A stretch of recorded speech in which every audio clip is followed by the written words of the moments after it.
మా latest videos కోసం మా ఈ తెలుగు న్యూస్ ఛానల్ సబ్స్క్రైబ్ చేసి గంట సింబల్ యాక్టివేట్ చేసుకోండి. రేపే ఆషాఢ మంగళవారం. కుంకుమ నీళ్లతో ఇలా చేస్తే మీ తలరాత మారిపోతుంది. మంగళవారం కుంకుమ నీళ్లతో ఇలా చేస్తే మీ ఆర్థిక పరిస్థితి మెరుగుపడుతుంది. మీ ఇంటిలో ఉన్న నకారాత్మక శక్తి బయటకు వెళ్ళిపోతుంది. మంగళవారం కుంకుమ నీళ్లతో ఇలా చేస్తే మీకు ఉన్న దరిద్రమంతా కూడా పోతుంది. మంగళవారం కుంకుమ నీళ్లతో ఇలా చేస్తే మీరు మీ కష్టాల నుండి బయటపడగలుగుతారు. మీపై మీ ఇంటిపై ఉన్న చెడంతా కూడా పోతుంది. రేపు మంగళవారం రోజు కుంకుమ నీళ్లతో ఇలా చేస్తే మీ ఇంటిలో ఉన్న దరిద్రమంతా కూడా పోతుంది. మీ ఇంటిలో లక్ష్మీదేవి అడుగు పెడుతుంది. కుంకుమ నీళ్లకు చాలా శక్తి ఉంది. మనకు నీరు అనేది చాలా అవసరం. ఎంత డబ్బు ఉన్నవాడైనా పేదవాడైనా నీరు లేకపోతే బ్రతకలేడు. నీరు చాలా శక్తిని కలిగి ఉంటుంది. నీటితో చాలా రకాల పరిహారాలు చేసుకోవచ్చు. నీరుతో దేవుళ్లను కూడా ప్రసన్నం చేసుకోవచ్చు. శివలింగంపై చెంబుడు నీరు పోస్తే జన్మల పాపాలను తొలగించుకోవచ్చునని పండితులు చెప్తూ ఉన్నారు.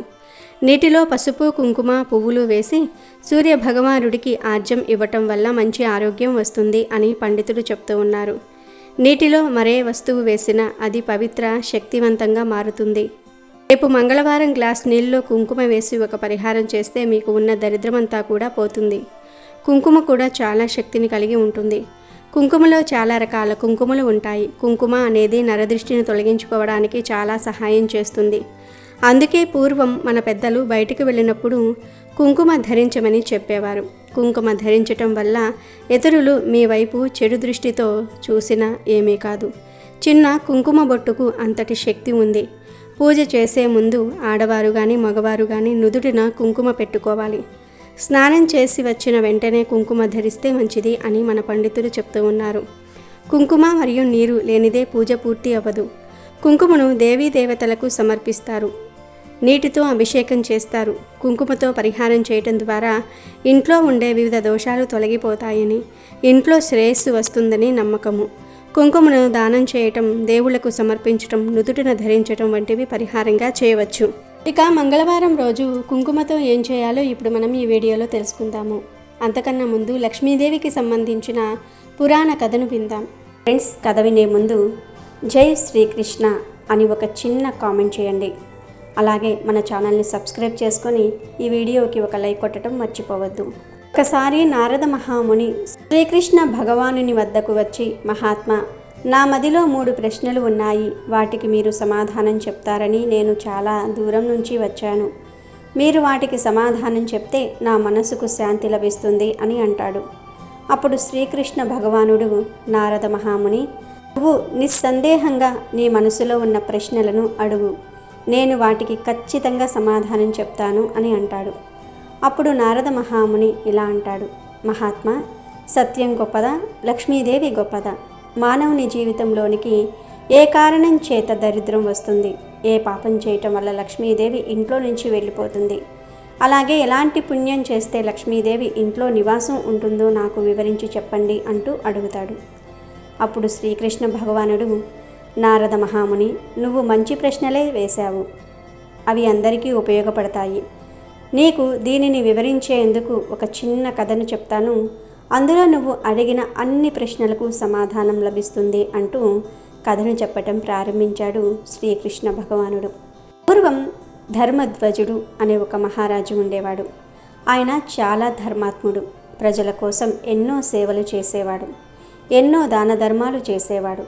అతను ఎంత ధర్మాత్ముడు అంటే ఆ నగరంలో ఎవరైనా చిన్న చిన్న వ్యాపారం చేసుకోవడానికి వచ్చి వారి వస్తువులు ఒకవేళ సాయంత్రం వరకు అమ్ముడు కాకపోతే వాటిని మహారాజే స్వయంగా వారి వద్ద నుండి ఆ మిగిలిన వస్తువులను కొనుక్కునేవాడు. తన రాజ్యంలో నుంచి ఎవ్వరిని ఉట్టి చేతులతో పంపించేవాడు కాదు. సాయంత్రం కాగానే సైనికులు అంగడిలోనికి వెళ్ళి ఎవరి వస్తువులు మిగిలినా వాటిని తీసుకుని దానికి విలువైన ధనం వారికి ఇచ్చేవారు. ఇలా మహారాజు గొప్పతనం 4 వైపులా వ్యాపించింది. అన్ని లోకాలలో అతని గురించి గొప్పగా చెప్పుకుంటున్నారు.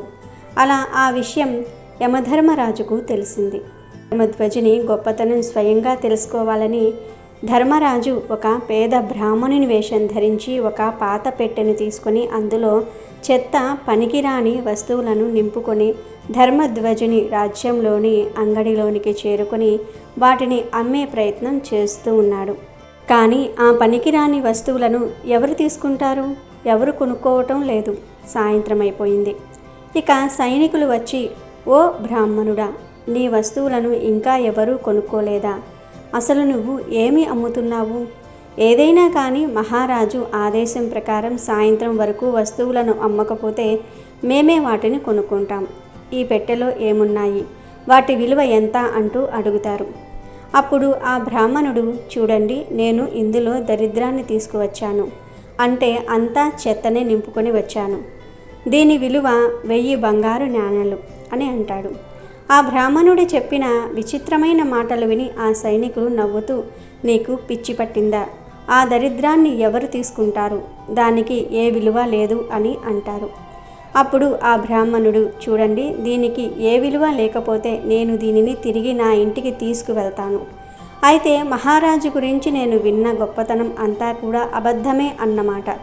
మహారాజు ఎవరిని ఉట్టి చేతులతో పంపడు అని నేను విన్నాను. ఏది మిగిలినా కొనుక్కుంటాడు అని అనుకున్నాను అని అంటాడు. బ్రాహ్మణుని మాటలు విన్న సైనికులు, నువ్వు విన్నది నిజమే. మహారాజు ఏ వ్యాపారిని ఊరికే పంపడు. మిగిలిన వస్తువులను తప్పకుండా కొనుక్కుంటాడు. నువ్వు ఇక్కడే కొద్దిసేపు ఉండు, మహారాజుకు ఈ విషయం చెప్పి మేమే తిరిగి వస్తాం అంటూ ఒక సైనికుడు అక్కడ నుంచి మహారాజు వద్దకు చేరుకుని ఇలా అంటున్నాడు. మహారాజా, ఈరోజు మన అంగడిలోనికి ఒక బ్రాహ్మణుడు వస్తువులను అమ్మడానికి వచ్చాడు. అతను ఒక విచిత్రమైన వ్యక్తి. అతను ఒక పెట్టెలో చెత్తను నింపుకొని వచ్చి, ఇందులో దరిద్రం ఉంది, దీనిని 1000 బంగారు నాణాలకు అమ్ముతున్నాను అని అంటున్నాడు అని చెప్పాడు. అప్పుడు ఆ మహారాజు వెంటనే, నువ్వు వెళ్ళి అతను అడిగిన ధనం ఇచ్చి వాటిని కొనుక్కోండి. లేదంటే నేను ఇచ్చిన మాట తప్పవలసి ఉంటుంది. నేను ఎప్పటికీ కూడా మాట తప్పను అని అంటాడు. ఇక సైనికులు ఆ బ్రాహ్మణుని వద్దకు చేరుకొని, ఓ బ్రాహ్మణుడా, నీకు 500 బంగారు నాణాలు ఇస్తాము. వాటిని తీసుకొని ఆ పెట్టెను మాకు ఇచ్చి ఆనందంగా మీ ఇంటికి వెళ్ళిపో అని అంటారు. కానీ ఆ బ్రాహ్మణుడు, చూడండి, నేను దీనిని 1000 బంగారు నాణాలకు మాత్రమే ఇస్తాను. అంతకు తక్కువకు నేను అమ్మను. మీకు ఇష్టముంటే కొనుక్కోండి, లేదంటే ఇక్కడ నుండి వెళ్ళిపోండి అని అంటాడు. అప్పుడు సైనికులు వెంటనే మహారాజు వద్దకు వెళ్ళి, మహారాజా, మేము ఆ బ్రాహ్మణునికి 500 బంగారు నాణాలు ఇస్తాము అని అడిగాము. కానీ అతను వినటం లేదు. 1000 బంగారు నాణాలు ఇవ్వమంటున్నాడు. ఆ పెట్టెలో అంతా చెత్త దరిద్రమే ఉంది. దానిని 1000 బంగారు నాణాలకు కొనటం ఉచితం కాదు అని అంటారు. అప్పుడు ఆ మహారాజు, చూడండి, ఇది నా సత్యానికి ధర్మానికి సంబంధించిన విషయం. నేను ఎవ్వరిని నా రాజ్యంలో నుంచి ఉట్టి చేతులతో పంపలేను. నేను సత్యాన్ని ఎప్పుడూ విడవను. నా ప్రాణం పోయినా సరే మీరు వెళ్ళి అతను అడిగిన 1000 బంగారు నాణాలను ఇచ్చి ఆ వస్తువులను తీసుకురండి అంటూ ఆదేశించాడు. వెంటనే సైనికులు ఆ బ్రాహ్మణుని వద్దకు చేరుకుని అతనికి 1000 బంగారు నాణాలు ఇచ్చి దరిద్రంతో నిండిన ఆ పెట్టెను తీసుకొని మహారాజు వద్దకు చేరుకున్నారు. ఆ బ్రాహ్మణుడు బంగారు నాణాలను తీసుకొని ఆ రాజ్యం నుంచి వెళ్ళిపోయాడు. అప్పుడు మహారాజు ఆ పెట్టెను రాజమందిరంలో ఉంచమని ఆదేశించాడు. ఇక చీకటి పడింది. రాత్రి పడుకునే సమయంలో మహారాజు రాజమందిరం ముందు చల్లగాలికి అటూ ఇటూ తిరుగుతూ ఉన్నాడు. అదే సమయంలో ఆ రాజమందిరంలో నుండి అత్యంత సుందరమైన ఒక స్త్రీ బయటకు వస్తూ కనిపించింది. ఆమె నానా రకాల ఆభరణాలు ధరించి ఉంది. అప్పుడు మహారాజు ఆమెను చూసి ఆశ్చర్యపోతూ, దేవి, మీరు ఎవరు? ఇంత రాత్రి సమయంలో ఇక్కడ ఏం చేస్తూ ఉన్నారు? ఎక్కడి నుండి వస్తున్నారు? ఎటు వెళ్తున్నారు అంటూ అడుగుతాడు. మహారాజు మాటలు విన్న ఆ దేవి, మహారాజా, నేను లక్ష్మీదేవిని. మీరు చాలా సత్యవంతులు, ధర్మాత్ములు. అందుకే నేను ఇన్ని రోజులు మీ రాజమందిరంలో నివాసం ఉంటున్నాను. కానీ ఈరోజు మీ రాజమందిరంలోనికి దరిద్రం వచ్చింది. ఎక్కడైతే దరిద్రం ఉంటుందో నేను అక్కడ ఉండలేను. ఈరోజు ఒక పెట్టెలో దరిద్రం వచ్చింది, అందుకే నేను ఇక్కడి నుండి వెళ్ళిపోతున్నాను అని అంటుంది. అప్పుడు ఆ మహారాజు, దేవి, మీ ఇష్టం, నేను సత్యానికి కట్టుబడి ఉంటాను. నేను ఇచ్చిన మాటను ప్రాణం పోయినా విడిచిపెట్టను. అలాగే ఆ పెట్టెను కూడా నేను బయట పెట్టను. అలా చేస్తే నా మాట పోతుంది. అందుకే నేను ఆ పెట్టెను కొనుక్కున్నాను. నన్ను మీరు క్షమించండి అని అంటాడు. ఇక లక్ష్మీదేవి రాజమందిరాన్ని విడిచి వెళ్ళిపోయింది. తర్వాత కొద్దిసేపటికే ఒక సుందరమైన పురుషుడు రాజమందిరంలో నుండి బయటకు రావటం కనిపించింది. అప్పుడు మహారాజు ఆయనతో, మీరు ఎవరు, ఇక్కడకు ఎలా వచ్చారు, ఎటు వెళ్తున్నారు అంటూ అడుగుతాడు. అప్పుడు ఆ వ్యక్తి, నా పేరు దానం, మీరు సత్యవంతులు, ధర్మాత్ములు, ఎప్పుడూ ధర్మాన్ని నమ్ముకున్నారు, అందుకే నేను ఇన్ని రోజులు మీ రాజమందిరంలో నివాసం ఉంటున్నాను. కానీ ఇప్పుడు లక్ష్మీదేవి ఇక్కడి నుండి వెళ్ళిపోయింది. ఇక లక్ష్మీదేవి లేనప్పుడు మీరు దానం ఎలా చేస్తారు? ఇప్పుడు మీ వద్ద ధనం లేదు, అందుకే నేను మిమ్మల్ని విడిచి వెళ్ళిపోతున్నాను అని అంటాడు. అప్పుడు మహారాజు, సరే దేవా, మీ ఇష్టం, మీరు వెళ్ళవచ్చు, నేను మాత్రం ఇచ్చిన మాటను తప్పను అని అంటాడు. ఇక దానం కూడా మహారాజును విడిచి వెళ్ళిపోయింది. ఆ కొద్దిసేపటికే మరో సుందరమైన పురుషుడు బయటకు వస్తూ కనిపించాడు. అప్పుడు మహారాజు అతనిని కూడా, మీరు ఎవరు, ఎటు వెళ్తున్నారు అంటూ అడుగుతాడు. అప్పుడు ఆ సుందర పురుషుడు, మహారాజా, నేను పుణ్యాన్ని సంపాదించే యజ్ఞాన్ని, మీరు దాన ధర్మాలు చేసేవారు, అందుకే నేను మీ రాజ్యంలో నివాసం ఉంటున్నాను. కానీ ఇప్పుడు లక్ష్మీదేవి, దానం రెండూ కూడా మిమ్మల్ని విడిచి వెళ్ళిపోయాయి, అందుకే నేను కూడా వెళ్ళిపోతున్నాను. ఎందుకంటే ఆ రెండూ లేకుండా నువ్వు యజ్ఞాలు చేయలేవు, దానాలు చేయలేవు, దానం చేయకపోతే యజ్ఞం సంపూర్ణం కాదు, అందుకే నేను కూడా మిమ్మల్ని విడిచి వెళ్ళిపోతున్నాను అని అంటాడు. అప్పుడు మహారాజు, సరే, మీ ఇష్టం, వెళ్ళిపోవచ్చు అని అంటాడు. ఇక యజ్ఞం కూడా మహారాజును విడిచి వెళ్ళిపోయింది. ఆ కొద్దిసేపటికే మరో సుందర పురుషుడు బయటకు వస్తూ కనిపిస్తాడు. అప్పుడు మహారాజు, ఎవరు మీరు, బయటకు ఎందుకు వెళ్తున్నారు అంటూ అడుగుతాడు. అప్పుడు ఆ సుందర పురుషుడు, మహారాజా, నేను యశస్సును, మీరు చేసిన పుణ్యాల కారణంగా నేను మీ వద్ద ఇన్ని రోజులు నివాసం ఉంటున్నాను. కానీ ఈరోజు మీ వద్ద నుండి లక్ష్మి, దానం, యజ్ఞం వెళ్ళిపోయాయి. అవి లేకుండా మీకు యశస్సు లభించదు, అందుకే నేను నిన్ను విడిచి వెళ్ళిపోతున్నాను అని అంటాడు. ఇక మహారాజు ఆయనకు నమస్కరించి వెళ్ళిపోవచ్చు అంటూ పంపించి వేస్తాడు. ఆ తరువాత ఒక అందమైన స్త్రీ రాజమందిరంలో నుండి బయటకు వచ్చింది. అప్పుడు మహారాజు, ఓ దేవి, నువ్వు ఎవరు, ఏ కారణం చేత బయటకు వెళ్ళిపోతూ ఉన్నావు అంటూ అడుగుతాడు.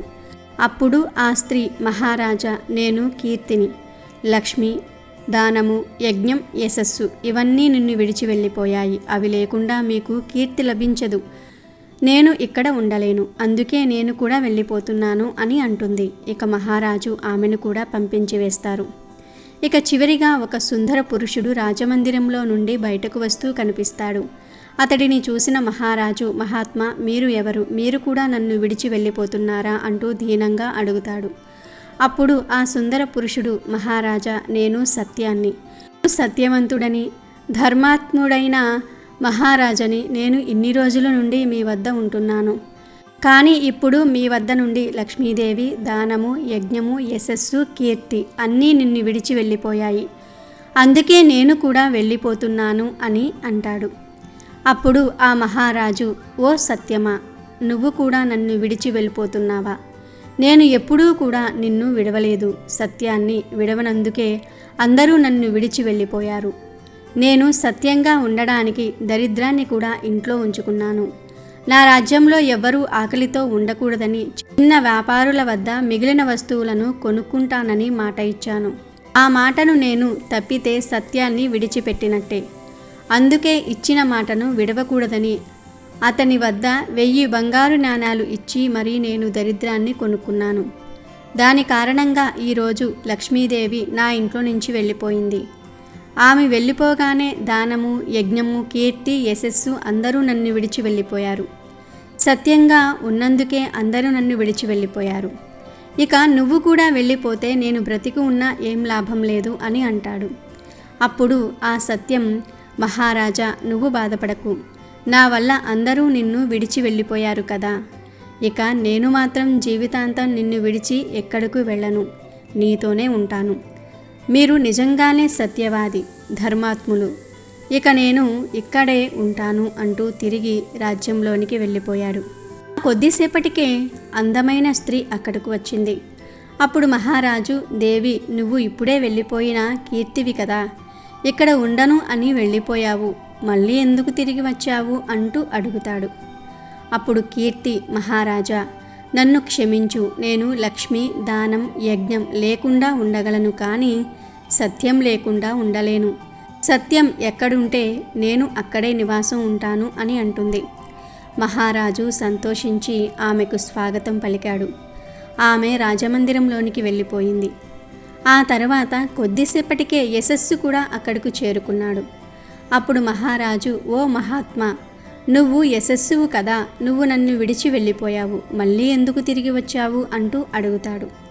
అప్పుడు ఆ పురుషుడు, మహారాజా, ఎంత ధనవంతుడైనా ఎంత దానాలు చేసినా సత్యం లేకుండా యశస్సు లభించదు. అందుకే సత్యం ఎక్కడ ఉంటే నేను అక్కడే ఉంటాను అంటూ అతను రాజమందిరంలోనికి ప్రవేశిస్తాడు. తర్వాత కొద్దిసేపటికే యజ్ఞం కూడా అక్కడికి తిరిగి వచ్చాడు. అప్పుడు మహారాజు, మహాత్మా, నువ్వు యజ్ఞానివి, మళ్ళీ ఎందుకు తిరిగి వచ్చావు అంటూ అడుగుతాడు. అప్పుడు యజ్ఞం, మహారాజా, ఎంత ధర్మాత్ముడైనా ఎంత ధనవంతుడైనా సత్యం లేకుండా యజ్ఞం యొక్క ఫలితం లభించదు. మీ వద్ద సత్యం ఉంది, ఇక నేను కూడా మీతోనే ఉంటాను అంటూ యజ్ఞం కూడా వేగంగా రాజమందిరంలోనికి వెళ్ళిపోయాడు. ఆ కొద్దిసేపటికే దానం కూడా తిరిగి వచ్చాడు. అప్పుడు మహారాజు, మహాత్మా, నువ్వు నన్ను విడిచి వెళ్ళిపోయావు కదా, మళ్ళీ ఎందుకు వచ్చావు అంటూ అడుగుతాడు. అప్పుడు దానం, మహారాజా, నేను మిమ్మల్ని విడిచి వెళ్ళిపోయాను, కానీ మీ వద్ద ఇప్పుడు సత్యము ధర్మం ఉంది. సత్యం ఎక్కడ ఉంటే నేను అక్కడే ఉంటాను. మానవుడు ఎంత ధనవంతుడైనా సత్యం లేకుండా దానం చేయలేడు. దానం సత్యం ఎప్పుడూ కలిసే ఉంటాయి. అందుకే నేను మీ వద్దకు తిరిగి వచ్చాను అని అంటాడు. అప్పుడు మహారాజు చాలా సంతోషం అంటూ స్వాగతం పలికాడు. ఇక దానం కూడా రాజమందిరంలోనికి వెళ్ళిపోయాడు. ఆ తర్వాత సాక్షాత్తు లక్ష్మీదేవి తిరిగి వచ్చేసింది.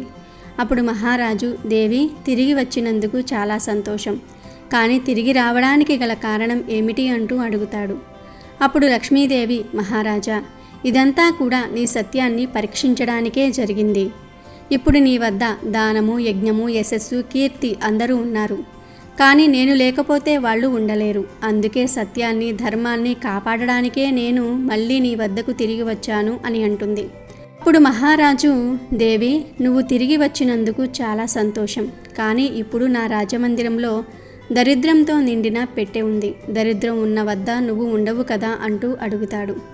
అప్పుడు లక్ష్మీదేవి, మహారాజా, నా కృప వల్ల దరిద్రంతో నిండిన ఆ పెట్టె కూడా బంగారంగా మారుతుంది అంటూ లక్ష్మీదేవి రాజమందిరంలోనికి ప్రవేశించింది.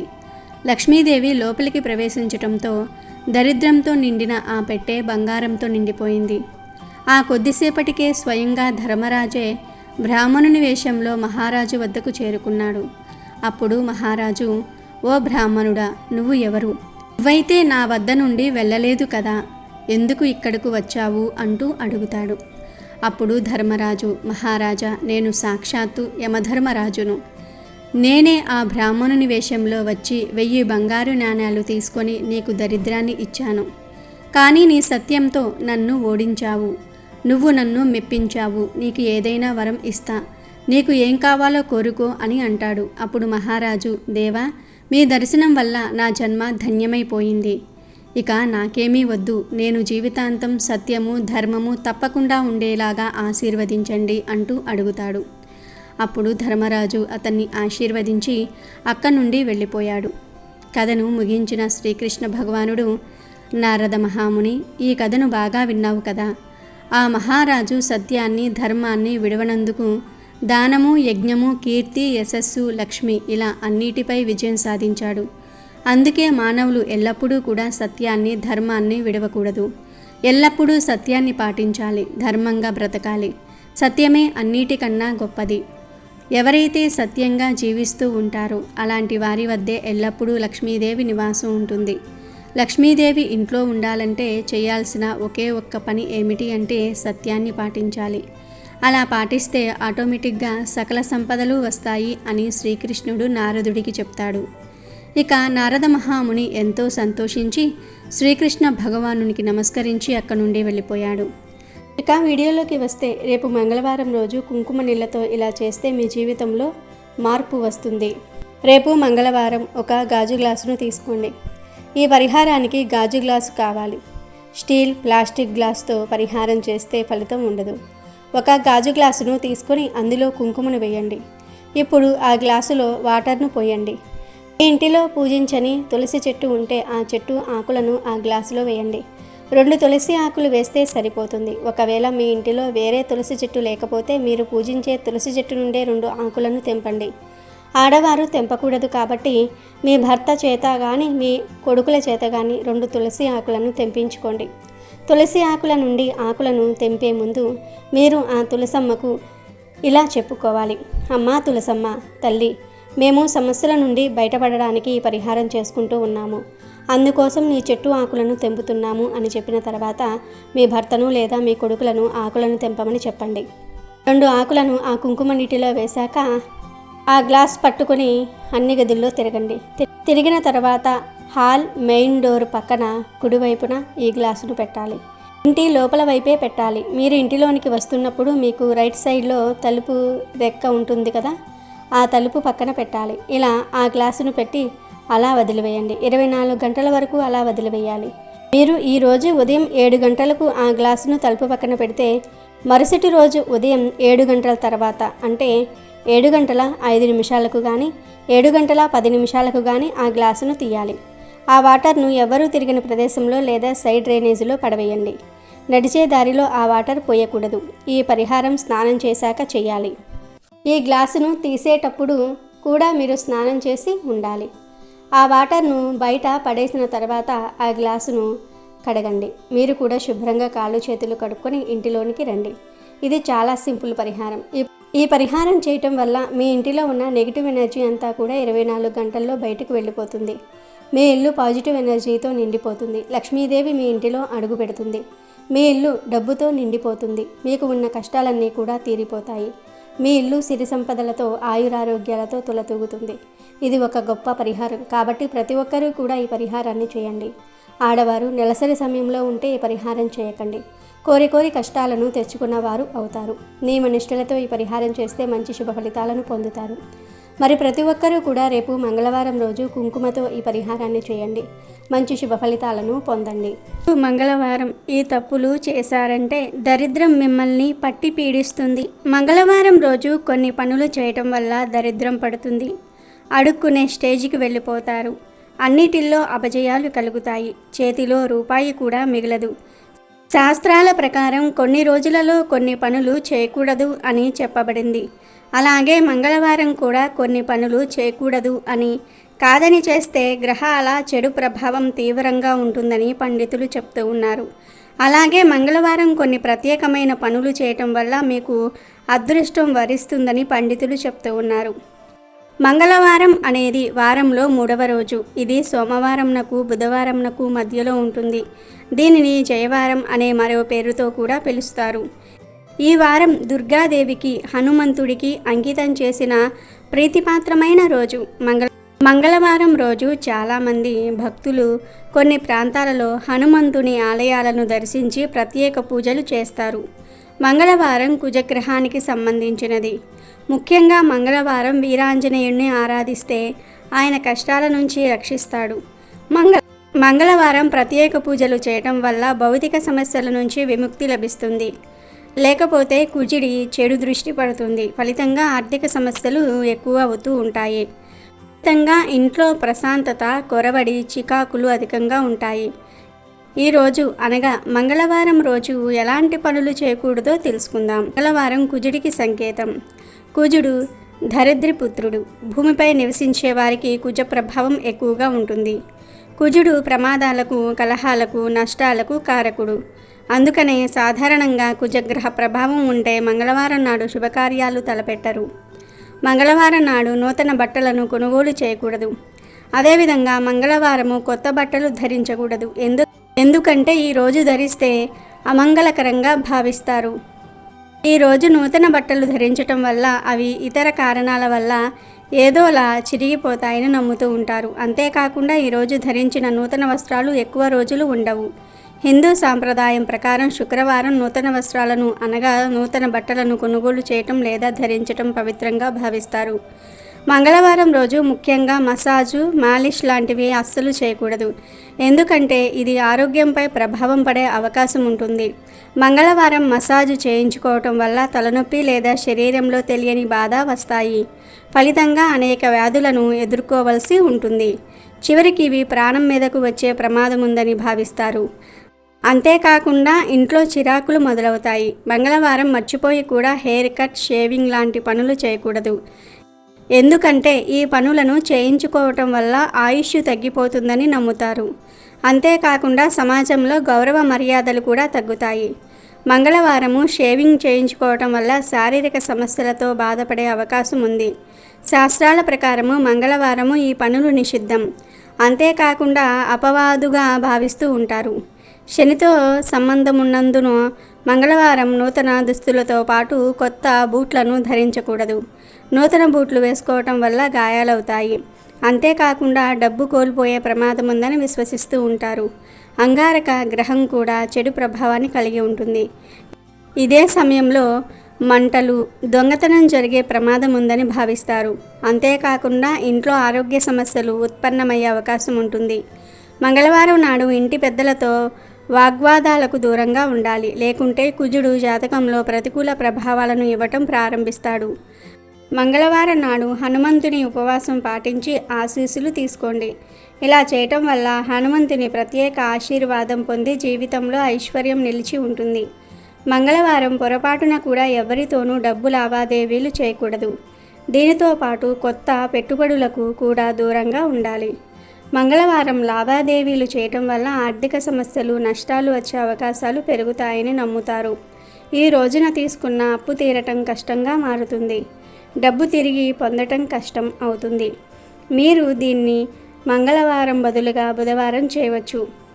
మంగళవారం పొరపాటున కూడా ఉత్తరము, పడమర, ఉత్తరం వైపు ప్రయాణించకూడదు.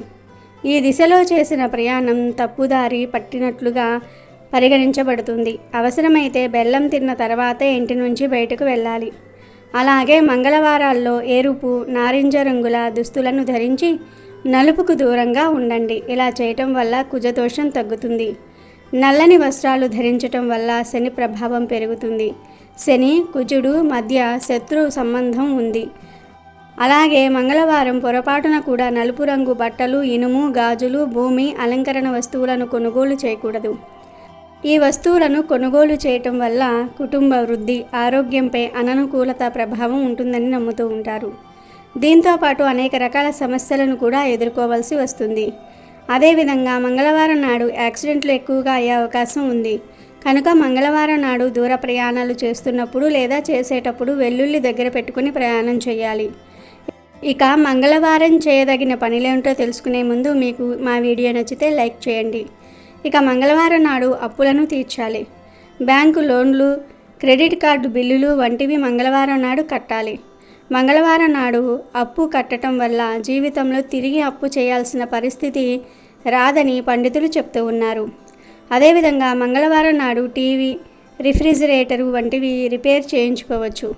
అలాగే మంగళవారం నాడు క్రీడలకు సంబంధించిన కోచింగ్లలో జాయిన్ అవ్వవచ్చు. అలాగే కోర్టు సమస్యలు, కోర్టు వ్యవహారాలను చూసుకోవడానికి ముఖ్యమైన వ్యక్తులతో మధ్యవర్తిత్వం చేసుకోవడానికి మంగళవారం మంచి రోజుగా చెప్పవచ్చు. అలాగే భూమి కొనుగోలు చేయడానికి, ఇల్లు కొనుగోలు చేయడానికి సంబంధించిన నిర్ణయాలను మంగళవారం నాడు తీసుకోవటం వల్ల చక్కగా కలిసి వస్తుంది. అలాగే మంగళవారం నాడు వైద్య పరీక్షలు చేయించుకోవటం మంచిది. వైద్యులను కలిసి సూచనలు చేసుకోవాలన్నా, సర్జరీలు చేయించుకోవాలన్నా మంగళవారం నాడు చేయించుకోవటం మంచిది. అలాగే వ్యవసాయదారులు మిరప, అల్లము, పొగాకు, ఉల్లి, వెల్లుల్లి వంటి పంటలకు సంబంధించిన పనులను మంగళవారం నాడు ప్రారంభించుకుంటే మంచిది.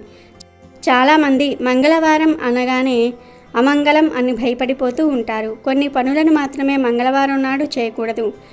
మంగళవారం నాడు ఇప్పుడు మనం చెప్పుకున్న పనులను చేయటం వల్ల చక్కగా కలిసి వచ్చి శుభ ఫలితాలను పొందవచ్చునని పండితులు తెలియజేస్తూ ఉన్నారు.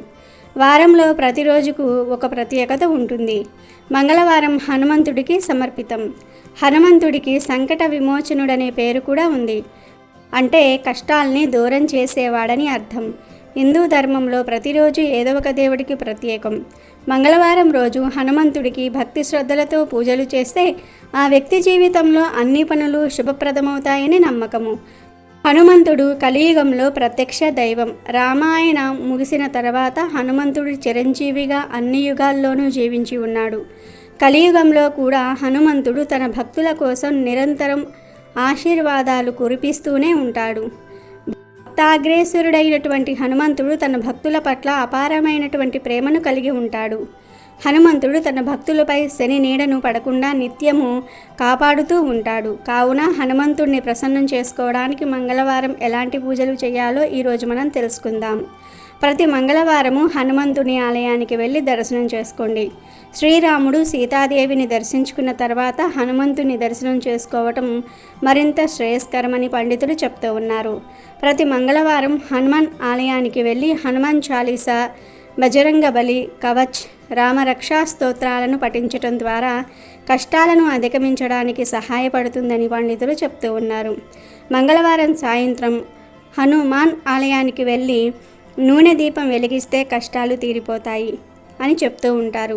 ఆర్థిక ప్రయోజనాల కోసం ప్రతి మంగళవారం హనుమాన్ ఆలయానికి వెళ్ళి హనుమంతునికి గులాబీ పూల దండను సమర్పించాలి. మంగళవారము రుద్రాక్షమాల తీసుకొని ఓం హం హనుమతయే నమః లేదా ఓం హం హనుమంతే రుద్రాక్షాయే హం ఫట్ అనే మంత్రాన్ని పఠించండి. ఇది ఆర్థిక సమస్యల నుండి బయటపడడానికి సహాయపడుతుంది. మంగళవారము హనుమంతుని విగ్రహానికి సింధూరం పూయాలి. ఇది ఇబ్బందులను అధిగమించడానికి సహాయపడుతుంది. మంగళవారం ఆవుకు రొట్టి తినిపించాలి. హనుమంతునికి విధియ పత్రాన్ని సమర్పించాలి. మంగళవారం రావి చెట్టును పూజించటం వల్ల కష్టాలను అధిగమించడానికి సహాయపడుతుంది. మంగళవారము అన్నదానము, ధాన్యదానము, వస్త్రదానము, పడక వస్త్రదానము వంటి వాటిల్లో ఏది సాధ్యమైతే అది దానం చేయండి, పుణ్యాన్ని పొందండి. మరి తెలుసుకున్నారు కదా మంగళవారం ఏ పనులు చేయాలో ఏ పనులు చేయకూడదు. మరి ప్రతి ఒక్కరూ మంగళవారం ఈ నియమాలను పాటించి శుభ ఫలితాలను పొందండి.